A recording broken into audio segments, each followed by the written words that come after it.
ದೇವರ ನಾಮಕ್ಕೆ ಸ್ತೋತ್ರವಾಗಲಿ. ಇಂದಿನ ನಿರೀಕ್ಷೆಯ ವಾಕ್ಯಕ್ಕೆ ನಿಮ್ಮೆಲ್ಲರನ್ನೂ ಸ್ವಾಗತಿಸಿಕೊಳ್ಳುತ್ತಾ ಇದ್ದೇನೆ. ದೇವರು ಇಂದು ನಿಮ್ಮ ಪ್ರಾರ್ಥನೆ ಕೇಳುವರು, ನಿಮಗೆ ಸದುತ್ತರವನ್ನು ಕೊಡುವರು, ಆಶೀರ್ವದಿಸುವರು.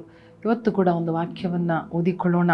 ಕೀರ್ತನೆಗಳು 51ನೇ ಅಧ್ಯಾಯ 17ನೇ ವಾಕ್ಯ. Psalms chapter 51 verse 17. ಕುಗ್ಗಿದ ಮನಸ್ಸೇ ದೇವರಿಗೆ ಇಷ್ಟ ಯಜ್ಞ. ದೇವರೇ, ಪಶ್ಚಾತ್ತಾಪದಿಂದ ಜಜ್ಜಿ ಹೋದ ಮನಸ್ಸನ್ನು ನೀನು ತಿರಸ್ಕರಿಸುವುದಿಲ್ಲ. ಕುಗ್ಗಿದ ಮನಸ್ಸೇ ದೇವರಿಗೆ ಇಷ್ಟವಾದ ಯಜ್ಞ. ಇನ್ನೊಂದು ಕಡೆ ನಾವು ಓದಬಹುದು, ಕೀರ್ತನೆಗಳು 34ನೇ ಅಧ್ಯಾಯ 18ನೇ ವಾಕ್ಯದಲ್ಲಿ, ಕುಗ್ಗಿದ ಜಜ್ಜಿದ ಮನಸ್ಸುಳ್ಳವರಿಗೆ ದೇವರು ನೆರವಾಗಿರುತ್ತಾರೆ, ಅವರಿಗೆ ಆಧಾರವಾಗಿರುತ್ತಾರೆ ಎಂಬುದಾಗಿ. ಸೊ ಇಲ್ಲಿ ನಮಗೆ ದೇವರಿಗೆ ಇಷ್ಟವಾದ ಯಜ್ಞ ಯಾವುದು? ಏನು ಯಜ್ಞ ಸಲ್ಲಿಸಲಿ ದೇವರೇ? ಏನನ್ನು ನಾನು ಸಮರ್ಪಿಸಲಿ ನಿನಗೆ? ನಿನ್ನ ಪ್ರೀತಿ ಅಪಾರವಾದದ್ದು, ನಿನ್ನ ಕರುಣೆ, ನಿನ್ನ ದಯೆ, ನೀನು ನನಗೆ ಮಾಡಿದ ಎಲ್ಲ ಉಪಕಾರಗಳಿಗೆ ನಾನು ಏನಂದು ಸ್ತುತಿಸಲಿ, ವರ್ಣಿಸಲಿ? ನಾನು ಏನು ವಾಪಸ್ ಕೊಡಲಿ ದೇವರೇ? ಅದಕ್ಕೆ ಸರಿ ಸಮಾನವಾಗಿ ನಾನು ಏನು ಮಾಡಲು ಸಾಧ್ಯ ಎಂಬುದಾಗಿ ಹೇಳುವಾಗ, ಯಾವ ಯಜ್ಞ ಕೊಡಲಿ, ಯಾವ ಸ್ಯಾಕ್ರಿಫೈಸ್ ಮಾಡಲಿ ಎಂಬುದಾಗಿ ಎಲ್ಲ ಕೇಳುವಾಗ ದೇವರ ಉತ್ತರ ಏನು? ಜಜ್ಜಿದ ಮನಸ್ಸು, ಮುರಿದ ಹೃದಯ, ಕಾಂಟ್ರೈಟ್ ಸ್ಪಿರಿಟ್, ಬ್ರೋಕನ್ ಹಾರ್ಟ್. ಜಜ್ಜಿದ ಹೃದಯ, ಬ್ರೋಕನ್ ಹಾರ್ಟ್ ಅಂದರೆ ಏನು? ಪಶ್ಚಾತ್ತಾಪ ಪಡುವಂತಹ ಹೃದಯ. ಪಶ್ಚಾತ್ತಾಪ ಪಡುವಂತಹ ಹೃದಯ ಅದು ಜಜ್ಜಿದ ಮನಸ್ಸು, ಬ್ರೋಕನ್ ಹಾರ್ಟ್. ನೋಡಿ, ದೇವರು ಅದನ್ನು ತಿರಸ್ಕರಿಸುವುದಿಲ್ಲ. Hallelujah, hallelujah. ಇವತ್ತು ನಮ್ಮ ಹೃದಯ ಹೆಂಗಿದೆ, ನಮ್ಮ ಜೀವನ ಹೆಂಗಿದೆ, ಸ್ವಲ್ಪ ಯೋಚನೆ ಮಾಡಿ ನೋಡೋಣ. ಪ್ರಾರ್ಥನೆ ಮಾಡುವಾಗ ನಮಗೆ ನೆನಪಿಗೆ ಬರಲಿ. ಹಾಲೆಲೂಯ. ದೇವರೇ, ನನ್ನನ್ನೇ ನಾನು ನಿನ್ನ ಮುಂದೆ ಯಜ್ಞವಾಗಿ ಒಪ್ಪಿಸಿಕೊಡುತ್ತೇನೆ. ಯಾವ ಯಜ್ಞಗಳು ದೇವರಿಗೆ ಇಷ್ಟ ಇಲ್ಲ.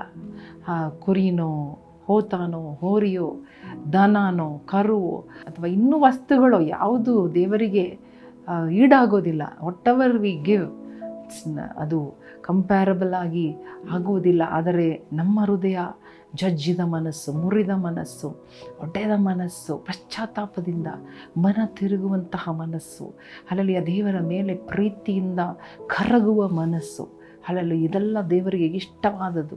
ಅಲ್ಲಲ್ಲಿ ದೇವರದಕ್ಕೆ ನೆರವಾಗುತ್ತಾರೆ, ದೇವರದಕ್ಕೆ ಆಧಾರವಾಗಿರುತ್ತಾರೆ. ದೇವರು ಅಂಥ ಹೃದಯಕ್ಕೆ, ಅಂಥ ಮಕ್ಕಳಿಗೆ ದೇವರು ಹತ್ತಿರದಲ್ಲೇ ಇರುತ್ತಾರೆ. ಅಲ್ಲಲ್ಲಿ ಆಧಾರವಾಗಿರುತ್ತಾರಂತೆ. ಸೊ ಇದನ್ನು ನೆನಪು ಮಾಡಿಕೊಳ್ಳೋಣ. ಪ್ರಾರ್ಥನೆಗೆ ಉತ್ತರ ಬರ್ತಾ ಇಲ್ವಾ? ನಮ್ಮ ಹೃದಯ ಮುರಿದು, ನಮ್ಮ ಹೃದಯವನ್ನು ಬಿಚ್ಚಿ ದೇವರ ಮುಂದೆ ಅನೇಕ ಸಾರಿ ನಾವು ಬಾಯಿ ಬಿಚ್ಚುತ್ತೇವೆ, ಆದರೆ ನಮ್ಮ ಹೃದಯವನ್ನು ಬಿಚ್ಚುವುದಿಲ್ಲ. ಸೊ ನಾವು ನಮ್ಮ ಹೃದಯದಲ್ಲಿ ಒಂದು ಕಾಂಟ್ರೈಟ್ ಸ್ಪಿರಿಟ್ ಬರಲಿ. Hallelujah, hallelujah. ಜಜ್ಜಿದ, ತೆರೆದ ಮನಸ್ಸು, ಓಪನ್ ಆಗಿರೋ ಮನಸ್ಸು, ಕಠಿಣ ಮನಸ್ಸಲ್ಲ, ಮೃದುವಾದ ಮನಸ್ಸು. ಹಲ್ಲೆಲೂಯ. ದೇವರಿಗೆ ಇಷ್ಟವಾದ ಯಜ್ಞ, ಬರ್ನ್ಟ್ ಆಫರಿಂಗ್. ನಮ್ಮನ್ನೇ ತೆರೆದು ನಮ್ಮನ್ನು ಸುರಿಯುವಾಗ, ಹಲ್ಲೆಲೂಯ. ಹ್ಯಾನಾ ತನ್ನ ಹೃದಯವನ್ನು ಸುರಿದಳು, ಆಗ ಅವಳ ದುಃಖ ಮುಖ ಬದಲಾಯಿತು, ಅವಳ ಬಂಜೆತನ ಹೋಯಿತು, ಅವಳು ತಾಯಿಯಾಗಿ ಗಂಭೀರವಾದಳು. ಹಲ್ಲೆಲೂಯ. ಕಣ್ಣು ಮುಚ್ಚಿ ಒಪ್ಪಿಸಿಕೊಡೋಣ. ಜಜ್ಜಿದ ಮನಸ್ಸಿನಿಂದ ದೇವರ ಬಳಿಗೆ ಬರೋಣ. ಅದುವೇ ದೇವರು ಎದುರು ನೋಡುವಂತಹ ಕಾರ್ಯ. It's not that he wants to break your heart. Hallelujah, hallelujah, hallelujah. But he is expecting you. He sees that heart. ಅಂತ ಹೃದಯವನ್ನು ನೋಡುವ, ಹತ್ತಿರದಿರುವ ದೇವರು, ಹತ್ತಿರ ಬರುವ ದೇವರು. ನಮ್ಮ ಮುರಿದ ಮನಸ್ಸನ್ನು ಕಟ್ಟುತ್ತಾರೆ, ನಮ್ಮ ಜಜ್ಜಿದ ಮನಸ್ಸನ್ನು ಕಟ್ಟುತ್ತಾರೆ, ಮಲಾಮ್ ಹಚ್ಚುತ್ತಾರೆ, ಆಸಿ ಮಾಡುತ್ತಾರೆ, ಗುಣಪಡಿಸುತ್ತಾರೆ, ಆಧರಿಸುತ್ತಾರೆ, ಸಂತೈಸುತ್ತಾರೆ. So come with a broken heart, come with a contrite spirit, with the open heart. Hallelujah. ದೇವರೇ, ನಿಮಗೆ ಸ್ತೋತ್ರ ರಾಜ, ಸ್ತೋತ್ರ, ಸ್ತೋತ್ರ. ಅಂಥ ಹೃದಯ, ಅಂಥ ಮನಸ್ಸು, ಅಂಥ ಯಜ್ಞ ನಾವು ಬದಲಾಗಬೇಕು ಸ್ವಾಮಿ. ಯೇಸು ಕ್ರಿಸ್ತನ ನಾಮದಲ್ಲಿ ಬೇಡಿಕೊಳ್ಳುತ್ತೇವೆ ನಮ್ಮ ತಂದೆಯೇ. ಆಮೇನ್, ಆಮೇನ್. ಪ್ರಿಯ ಸ್ನೇಹಿತರೆ, ಪ್ರಿಯ ಸಹೋದರ ಸಹೋದರಿಯರೇ, ನಮ್ಮ ಹೃದಯ ಇಟ್ ಮ್ಯಾಟರ್ಸ್ ಟು ಗಾಡ್. ದೇವರಿಗೆ ನಮ್ಮ ಹೃದಯನೇ ಮುಖ್ಯ. ನಮ್ಮ ಹೃದಯ ನೋಡುವ ದೇವರು. ಹಾಲೆಲೂಯ. ನಮ್ಮ ಕೈಗಳಲ್ಲಿ ಹೊಲಸಿರ್ಬೋದು, ನಮ್ಮ ಬಾಯಲ್ಲಿ ಹೊಲಸಿರ್ಬೋದು.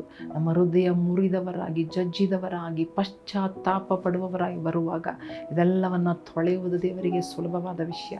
ದೇವರು ನಿಮ್ಮನ್ನು ಆಶೀರ್ವದಿಸಲಿ. ಆಮೇನ್.